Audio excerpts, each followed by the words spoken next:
छत्तीसगढ़ में एक बार फिर से इंजीनियरिंग का दौर वापस आ रहा है। ये दौर काफ़ी अरसे बाद आ रहा है क्योंकि इंजीनियरिंग ने जो माहौल देखा है, जो हालात देखे हैं इंजीनियरिंग के, वो ठीक नहीं थे। लेकिन पिछले 2 साल से जो स्थिति इंजीनियरिंग की बदली है वो काफ़ी अच्छे हैं। हमारे साथ इस विषय में बात करने के लिए संतोष रुंगटा इंस्टीट्यूशन के डायरेक्टर सोना रुंगटा जी हैं। सर, कैसा है माहौल, किस टाइप की चीज़ें आ रही हैं अभी सामने? यशवंत जी, इंजीनियरिंग हर समय बच्चों की एक प्रेफर्ड चॉइस रही है। अभी की बात नहीं, जब से हम इंजीनियरिंग के सेक्टर में आए हैं, इंजीनियरिंग बच्चों की हर समय फर्स्ट चॉइस रही है। ये ज़रूर रहा है कि कुछ ब्रांचेस बच्चों की प्रेफरेंस जो इंडस्ट्री की डिमांड के हिसाब से ऊपर नीचे होती रहती हैं। और इंजीनियरिंग में अगर बात करें और छत्तीसगढ़ में आज की डेट में, तो बच्चों का पहला रुझान रहा है जितनी भी आईटी सेक्टर से, बिकॉज आईटी सेक्टर में आज की डेट में इतनी जो नौकरियां निकल रही है, काफ़ी बड़ी अच्छी पैकेजेस में नौकरी निकल रही है। अगर आप बात करें हमारे ग्रुप की, तो लास्ट ईयर हमारे यहाँ पे आईटी में नहीं तो नहीं कम से कम 75 कंपनीज अगर आई हैं जिन्होंने अच्छे पैकेजेस दिए हैं। वॉलमार्ट जैसी कंपनी में हमारे बच्चे 35 लाख के पैकेज में, अमेज़ॉन में 25 लाख के पैकेज में, और ऐसे कम से कम 10 लाख प्लस पैकेजेस में 75 के ऊपर बच्चे प्लेस हुए हैं, जो कि एक छत्तीसगढ़ के लिए बहुत बड़ी अचीवमेंट की बात है। तो हमने कोशिश की है कि क्वालिटी एजुकेशन में फोकस करें और उसका रिज़ल्ट मिल रहा है। और जितने भी बच्चे हैं इंजीनियरिंग में इस साल, ओवरऑल लास्ट ईयर से काफ़ी अच्छा रुझान है, अच्छे रैंक के बच्चे आ रहे हैं और वो रुकना चाह भी रहे हैं। सर, कोविड के बाद बच्चे इंजीनियरिंग को लेकर कितना अवेयर हैं, इस फील्ड में आना चाह रहे हैं? हाँ, कोविड, जैसे मैंने पहले भी कहा कि इंजीनियरिंग हर समय बच्चों की फर्स्ट प्रेफरेंस रही है। ये ज़रूर एक चीज़ चेंज हुआ कोविड के बाद में कि parents are not willing to send their wards outside, बाहर भेजना कम चाह रहे हैं छत्तीसगढ़ के। तो उसका कहीं ना कहीं डायरेक्टली इनडायरेक्टली हमें बेनिफिट मिल रहा है कि बच्चे जो यहाँ की अच्छी क्वालिटी के इंस्टीट्यूशंस हैं वहाँ बच्चे रुकना चाह रहे हैं। तो ऐसे अच्छे बच्चे जो कि शायद इसके पहले बाहर चले जाते थे, वो अब रुकना चाह रहे हैं और हमारे यहाँ पे कॉलेजेस में एडमिशन ले रहे हैं। तो उसका एक डायरेक्टली हमें बेनिफिट मिला है इस चीज़। सर, हमेशा सीएस ब्रांच को लेकर एक रुझान रहता है कि यार सीएस करना है, सीएस करना है, तो और भी ऐसे कोई ब्रांचेस होंगे और भी कोर्स होंगे, उसके बारे में बताइए। देखिए, इंजीनियरिंग की अगर बात करें तो आज की डेट में इंडस्ट्री में आपको जो काम कराया जाता है तो वो शायद काफ़ी हद तक आपके कोर्स से अलग होता है। तो हमारा सोचना ऐसा है रुंगटा में कि ब्रांच तो आपको जो है बेसिकली इतना मैटर आज की डेट में नहीं करती है, कॉलेज मैटर ज़्यादा करता है। क्योंकि 4 साल में आपको जो ग्रूमिंग मिलती है, जो आपको एक ट्रेनिंग मिलती है, वो आपको रेडी करती है इंडस्ट्री के लिए।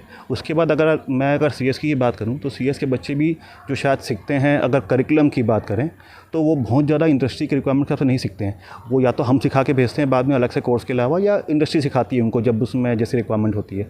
तो एज सच ब्रांच का वो देखा जाए तो बहुत ज़्यादा प्रेफरेंस नहीं रहा। अब उसका असर अभी देखेंगे कि majority of the companies have now shifted कि उन्हें ब्रांच का प्रेफरेंस हटा दिया है। उनको बच्चे चाहिए अच्छे एप्टीट्यूड वाले और अच्छे स्किल्स वाले बच्चे चाहिए जो सीख सकें। तो branch has now become immaterial. पर बच्चों में थोड़ा थोड़ा ये अवेयरनेस की कमी है, पर जो समझते हैं हम कोशिश करते हैं कि बच्चों को समझाएं कि branch is not material, college material है। आप अच्छे कॉलेज चूज़ करें जो आपको 4 साल तक अच्छा ट्रेनिंग दे, ताकि बच्चा आगे जाके प्लेस अच्छी जगह हो सके, या जो भी इच्छा हो। अगर उसकी इच्छा है कि मैं खुद अपना खुद का कुछ इंक्यूबेशन चालू करूँ या एंटरप्रेन्योरशिप में जाऊँ, तो उसके लिए आपको ट्रेन कर सके, आपको उसकी स्किल्स दें।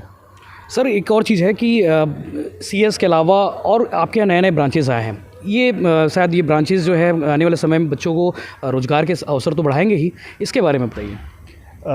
आज की डेट पे देखा जाए तो काफ़ी ऐसे नए ब्रांचेस आई हैं जो कि काफ़ी डिमांड में। जैसे अगर बात करें तो आर्टिफिशियल इंटेलिजेंस है, मशीन लर्निंग है, डेटा साइंसेस हैं।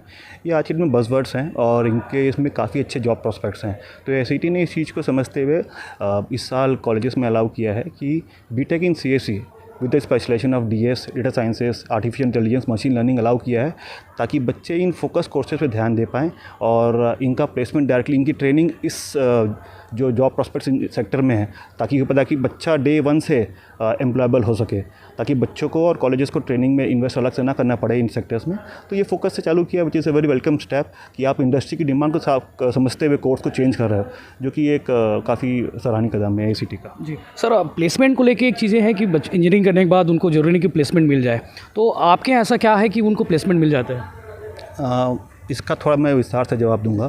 देखिए यशवंत जी, इसमें मैंने जैसे आपको पहले भी बताया था कि आपको सबसे पहले बच्चों को हमारा जो स्टेप होता है, हम बच्चे को जैसे फर्स्ट टाइम बच्चा आता है उसकी प्रोफाइलिंग करते हैं। प्रोफाइलिंग का सिस्टम ये होता है कि बच्चा पहले आप उसके पहले we organise a series of lecture series कि बच्चा या तो वो जानना चाहता है कि मैं जॉब करूँगा, जॉब में भी IT जॉब है कि नॉन IT जॉब है, या सेकंड है कि बच्चा चाहता है कि मैं हायर एजुकेशन में जाऊँ। हायर एजुकेशन में भी या तो वो MBA करेगा या M.Tech करेगा इंडिया से, या इंडिया के बाहर जाके MS से कुछ करेगा, या तीसरा सेक्टर है कि मैं एंटरप्रेन्योरशिप में जाऊँगा। तो बच्चा अपना करियर ट्रैक चूज़ करता है कि मैं कहाँ जाना चाहता हूँ डिपेंडिंग ऑन दी लेक्चर्स जो हमने कराया है, जिसमें कि इन तीनों सेक्टर्स के बारे में क्या प्लस माइनस क्या होता है, क्या रिक्वायरमेंट होती है, वो बताई जाती है एक्सपर्ट्स के द्वारा।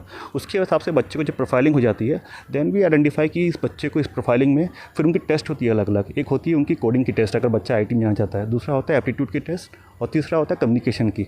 तो उसके टेस्ट के बेसिस पे भी क्लासीफाई द स्टूडेंट्स की भी अच्छा आज की डेट में किस लेवल पे है और जहाँ वो जाना चाहते हैं जिस ट्रैक में उसके लिए क्या चाहिए उसको, उसके हिसाब से अकॉर्डिंगली हम उनको जो 3-4 साल में है हम लोग अलग अलग तरह की ट्रेनिंग जो होती हैं वो एक्सपर्ट्स के द्वारा ऑफर की जाती है बच्चे को, ताकि और ये पूरी ट्रेनिंग्स ऑप्शनल रहती है जो बच्चा चाहे करे।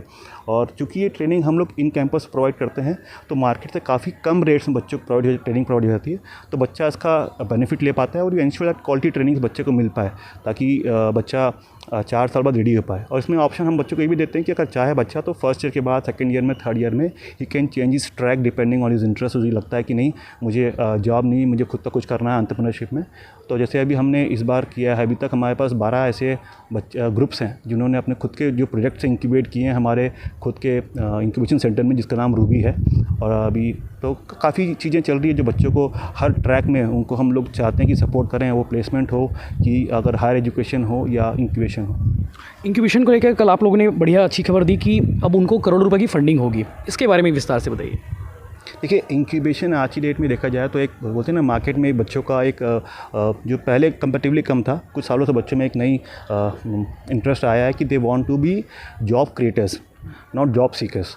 तो इस तर्ज पे बच्चों ने जिनके खुद के आइडियाज़ होते हैं, बच्चा जब इंजीनियरिंग करता है तो काफ़ी उसका दिमाग रॉ रहता है, वो उसके दिमाग में नए नए आइडियाज़ आते हैं कि मैं इसको ऐसे कर सकता हूँ, क्योंकि after he goes to industry उसका दिमाग एक फिक्स ट्रैक पे चलता है, वो शायद बहुत अच्छा नया कुछ सोच नहीं पाता है, जबकि इंजीनियरिंग के समय उसका दिमाग काफ़ी रॉ रहता है। तो जैसे आपने देखी थी 3 इडियट्स, वहाँ पे जो था वहाँ पे उसने नए नए प्रोजेक्ट्स पे काम किया जो रंचो था, तो उसी तर्ज पे अगर देखा जाए तो बच्चे का दिमाग जब इंजीनियरिंग में रहता है ना he can think new things. तो अगर आप उसी समय पे उस बच्चे को उसकी सोच को अगर आगे बढ़ा देते हैं, सपोर्ट करते हैं कि इसको तुम आगे लेके जाओ बेटा और इसको कमर्शियल किस तरह कर सकते हैं ताकि you can do something new, तो उसी तर्ज पे इनोवेशन इंक्यूबेशन का सेंटर हमने चालू किया जिसका नाम रूबी रखा हुआ है। इसमें ऐसे एक्सपर्ट्स हैं जो बच्चों को पहले आइडेंटिफाई करते हैं, उनको मेंटरिंग करते हैं कि यस इस प्रोजेक्ट में आगे ले आने लायक इसमें पोटेंशियल है, क्या चेंजेस करना है, क्या सपोर्ट करना है। तो पूरी मेंटरिंग होती है उसके बाद में, और मेंटरिंग के बाद बच्चे को जो भी सपोर्ट चाहिए, अगर उसको कोई सपोज गवर्नमेंट फंडिंग्स हैं या एंजल इन्वेस्टर्स होते हैं उनका नेटवर्क करना है, या जो भी आप मार्केटिंग सपोर्ट चाहिए, लीगल सपोर्ट चाहिए, तो उस सेंटर में सपोर्ट मिलती है। गवर्नमेंट की स्कीम्स भी हैं जो सपोर्ट करती हैं, प्लस हमारे खुद के नेटवर्क में ऐसे लोग हैं जो कि इनको सपोर्ट करते हैं, तो उस चीज़ से बच्चा सपोर्ट लेता है। और आगे तो ऐसे 12 प्रोजेक्ट्स हैं जो कि अभी कमर्शियल हो चुके हैं और आगे और भी आने वाले सालों में प्रोजेक्ट्स आने वाले हैं अभी। सर एक आखिरी सवाल, सरकार को और ऐसा क्या करना चाहिए कि इंजीनियरिंग थोड़ा और ग्रूमिंग कर ले, मुझे जैसे एक सुझाव चाहिए।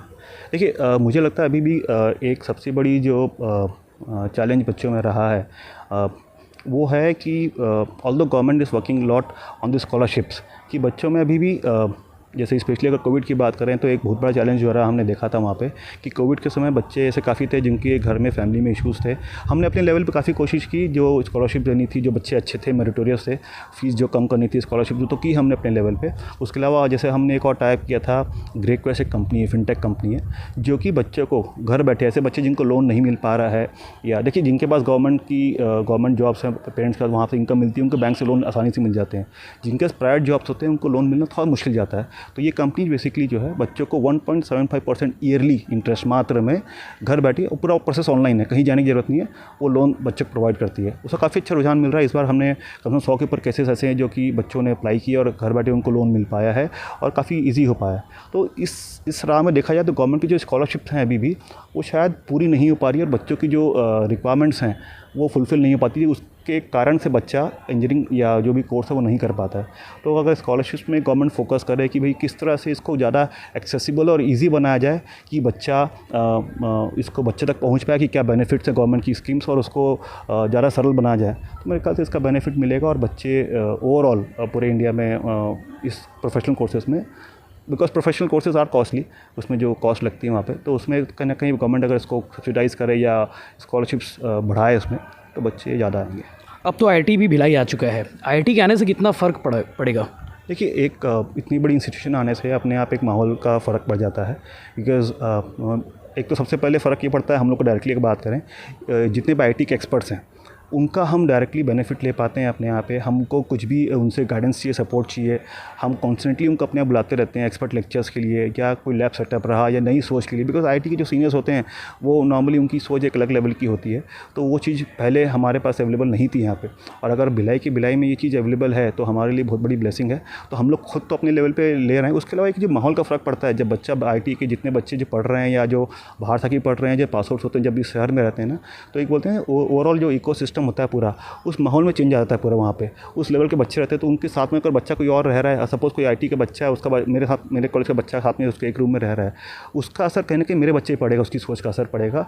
और शायद उसकी सोच भी कि उसके हिसाब से मैं भी उस लेवल पे जाऊँ, अपने आप को बच्चा अपग्रेड करता है, तो कहीं ना कहीं उसका पॉजिटिव फ़र्क रहता है कि अपने आप पे अगर इतनी बड़ी संस्था आ रही है तो एक सभी के लिए बेनिफिशियल।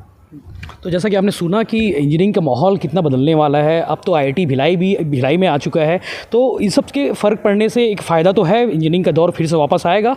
अब देखना ये है कि वो दौर कितना तेज़ी से आगे बढ़ता है, कितना तेज़ी से बदलाव लेकर आता है। यशवंत साहब, भिलाई।